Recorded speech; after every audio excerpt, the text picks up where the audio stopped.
الحمد لله رب العالمين، والصلاة والسلام على سيد المرسلين وعلى آله وصحبه أجمعين ومن تبعهم بإحسان إلى يوم الدين. أما بعد، بداية حياكم الله وحيا الله هذا الجمع المبارك، ثم بعد ذلك بارك الله بكم وبجهودكم، وبارك الله بهذا المسجد إن شاء الله الذي سيكون مباركا عند الله تبارك وتعالى. ثم في البداية أتوجه بالشكر الجزيل لكم وللهيئة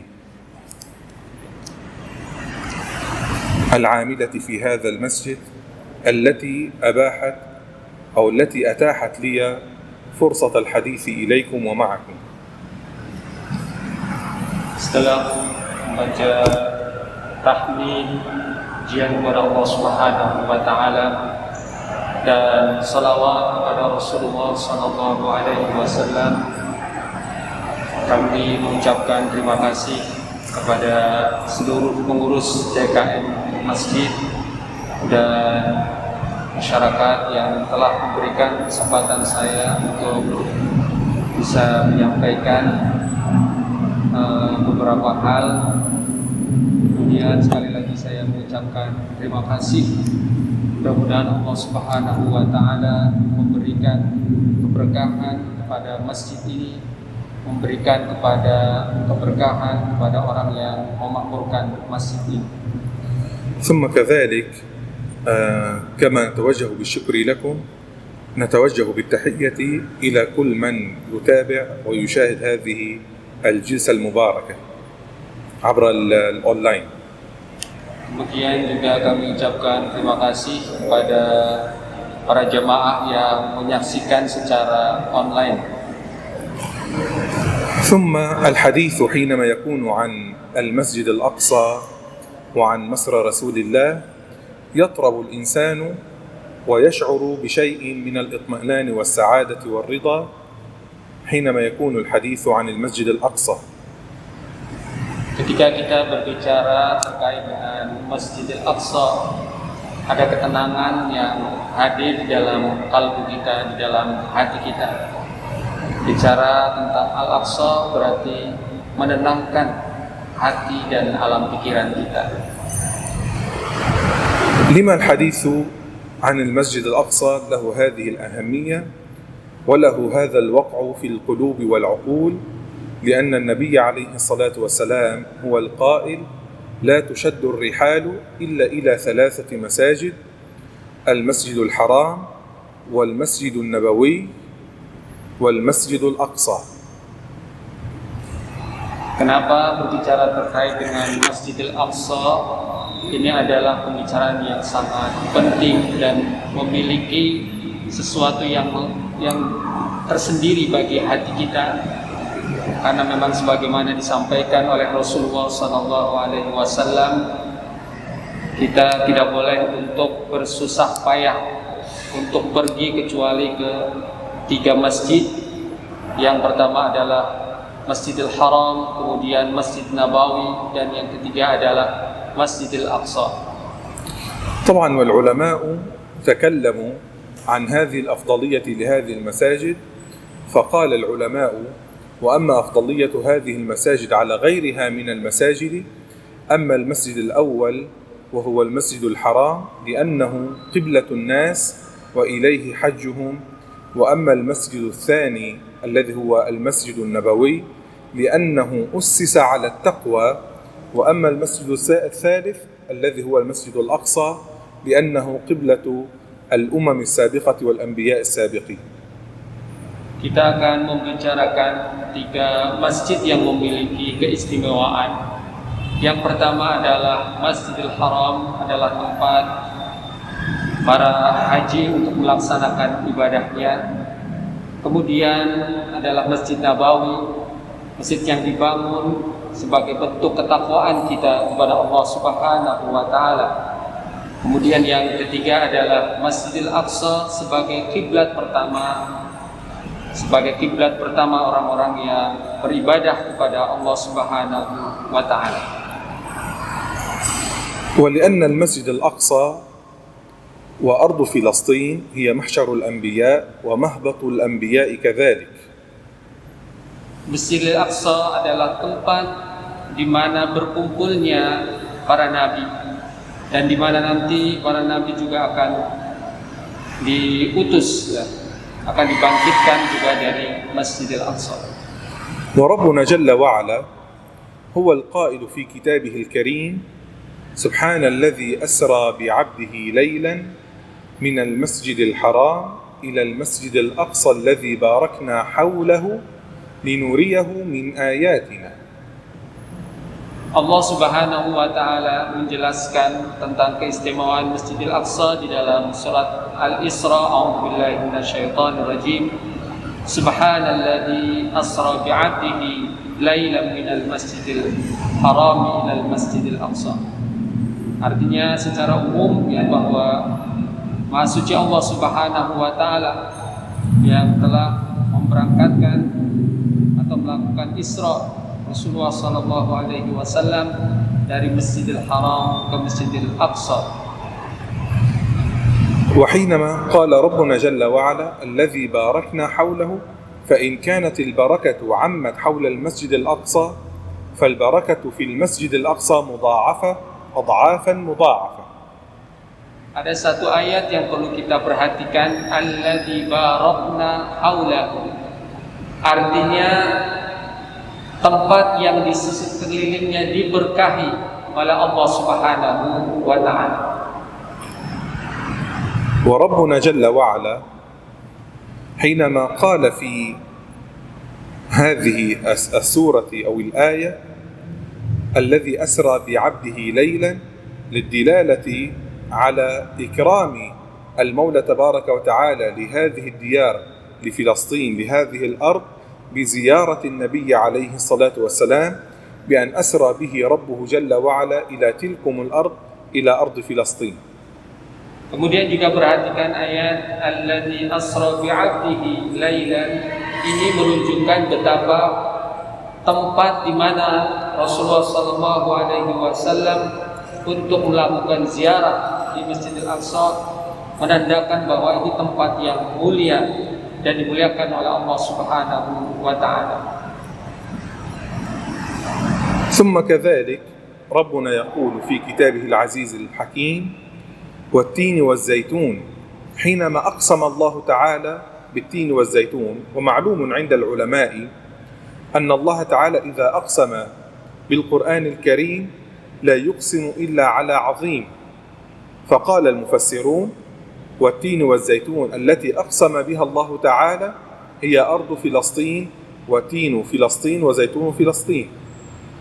Kemudian juga di dalam surat At-Tin Allah Subhanahu wa taala berfirman, "Wat-tini waz-zaitun." Allah Subhanahu wa taala bersumpah dengan at-tin dan buah az-zaitun. Biasanya Allah Subhanahu wa taala ketika bersumpah dengan sesuatu menunjukkan bahwa itu adalah sesuatu yang besar. Sehingga ketika menyebut dengan at-tin dan zaitun ini adalah sesuatu yang besar. Ulama menafsirkan bahwa at-tin az-zaitun ini semuanya ada di Palestina. وطبعا كما ورد في الحديث عن الصحابية ميمونة رضي الله عنها وأرضاها، سألت عن النبي عليه الصلاة والسلام عن المسجد الأقصى فقالت: أفتنا يا رسول الله.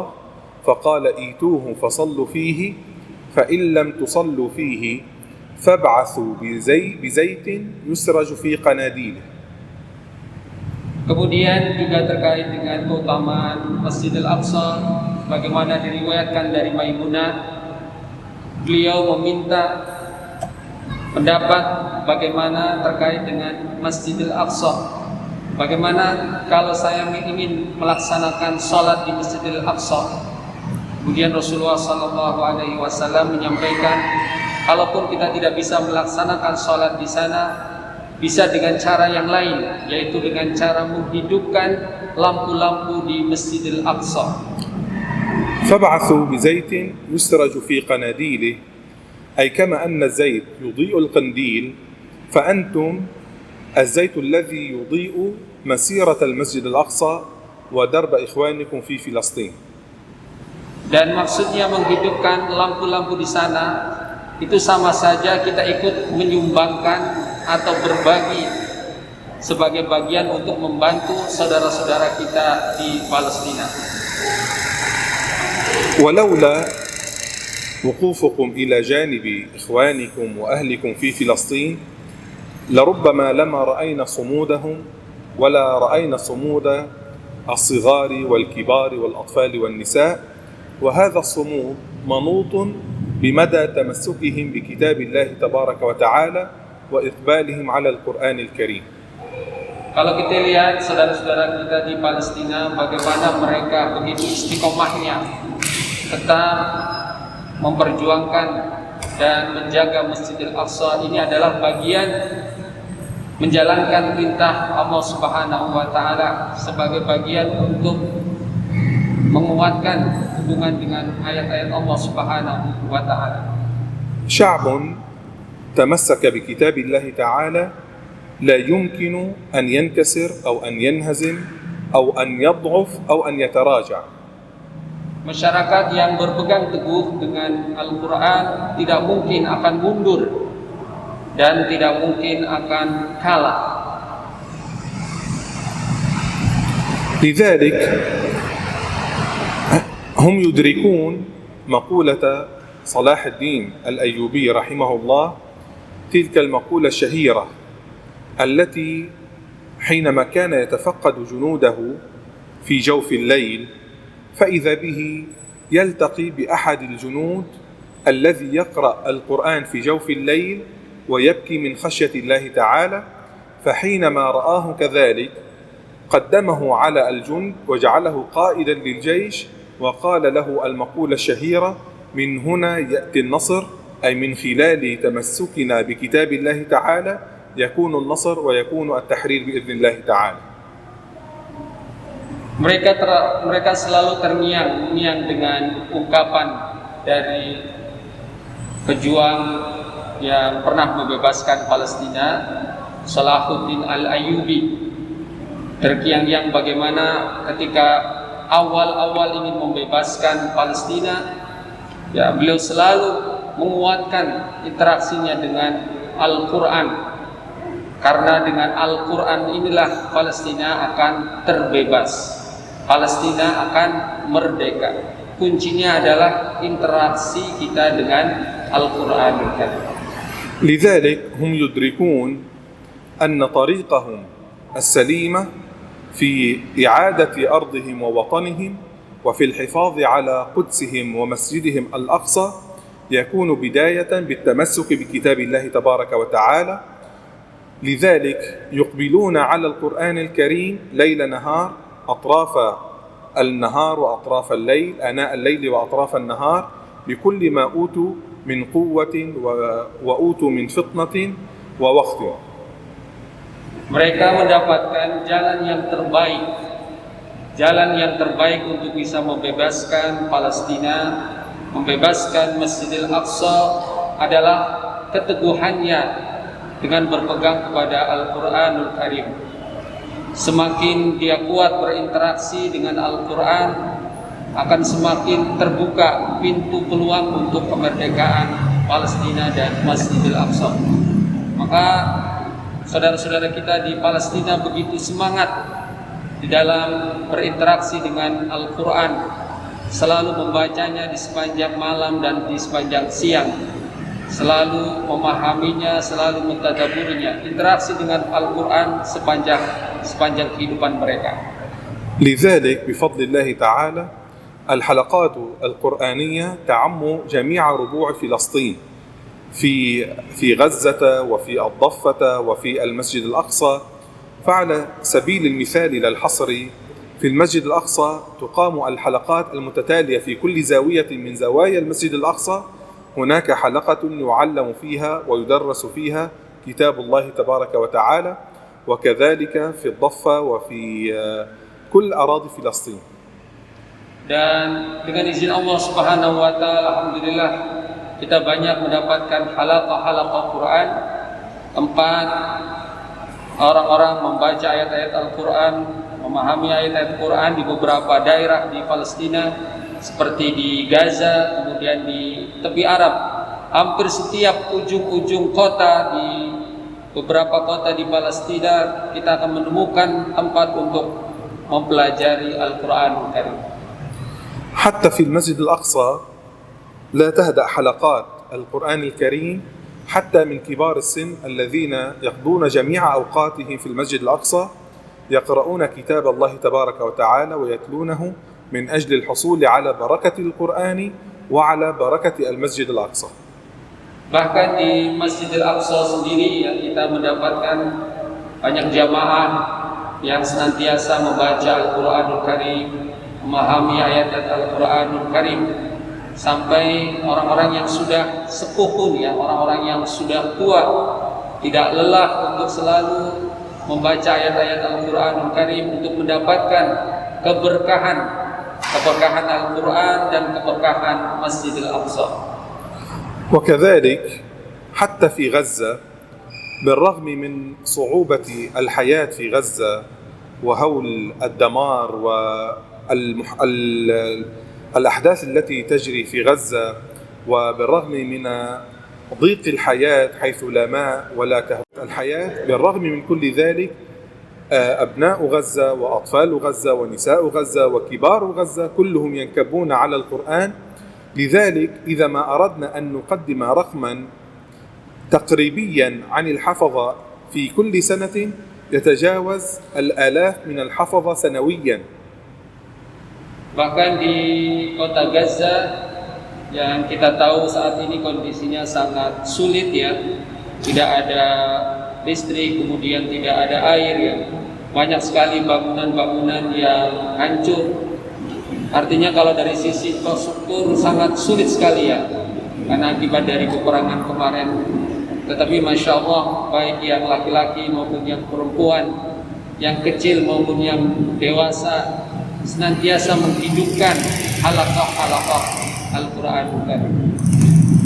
ليس فقط يحفظون ويرتلون كتاب الله تعالى، بل يقفون على المعاني وعلى آياته وتفسيرها لكي ينهلوا من معين كتاب الله تبارك وتعالى فهما وتدبرا وعبادة وقربا إلى الله تبارك وتعالى. Mereka ketika berinteraksi dengan Al-Quran tidak hanya membaca saja, membaca ayat-ayat Al-Quranul Karim, tetapi juga ditambah dengan memahami makna-makna ayat yang terkandung, termasuk juga mencoba mentadaburi, memahami secara baik apa-apa yang disampaikan oleh Al-Quranul Karim. ونبينا عليه الصلاة والسلام يقول خيركم من تعلم القرآن وعلمه. Rasulullah SAW bersabda di dalam salah satu hadisnya, sebaik-baiknya kalian adalah orang-orang yang mempelajari Al-Quran dan mengajarkannya. لو أردنا أن نتكلم عن حلقات القرآن في فلسطين وعن تعدادها لفاقت الآلاف ولطال بنا الوقت. لذلك أختصر بهذا القدر وأعلق سريعا على هذا الحديث النبوي: خيركم من تعلم القرآن وعلمه. فالخيرية تعمكم وتعم من تعلم القرآن ومن علم القرآن ومن ساهم في تعليم القرآن ومن سهل تعليم القرآن. فالخيرية لا تقتصر على فقط من قرأ القرآن أو من تعلم القرآن أو من علم القرآن، فكل ما يدور في فلك تعليم القرآن تشمله الخيرية من الله تبارك وتعالى. فأنتم تجمعون ما بين شرف الحث على تعليم كتاب الله تبارك وتعالى بالإضافة إلى البركة المضاعفة في أكناف بيت المقدس وحول البيت المقدس وفي بيت المقدس وفي المسجد الأقصى. Bicara terkait dengan halaqah Al-Quran di beberapa kota di Palestina, ini tidak akan ada habis-habisnya, karena Masya Allah hampir setiap kota, ya, setiap daerah kita bisa menyaksikan ya, bagaimana masyarakat di Palestina begitu cintanya kepada Al-Quran. Banyak kita temukan halaqah-halaqah Al-Quran karena mereka meyakini bahwa ini adalah salah satu kunci untuk memerdekakan Palestina dan memerdekakan Al-Aqsa. Maka tadi disampaikan oleh Syekh ya, kurang lebih kalau kita hitung ribuan ya, setiap tahun mereka mewisuda para hafid ya, orang-orang yang hafal Al-Quran. Dan mudah-mudahan kita semuanya bisa mendapatkan orang-orang yang termasuk orang-orang yang mempelajari Al-Quran, orang-orang yang dekat dengan Al-Quran, orang-orang yang banyak berinteraksi dengan Al-Quran.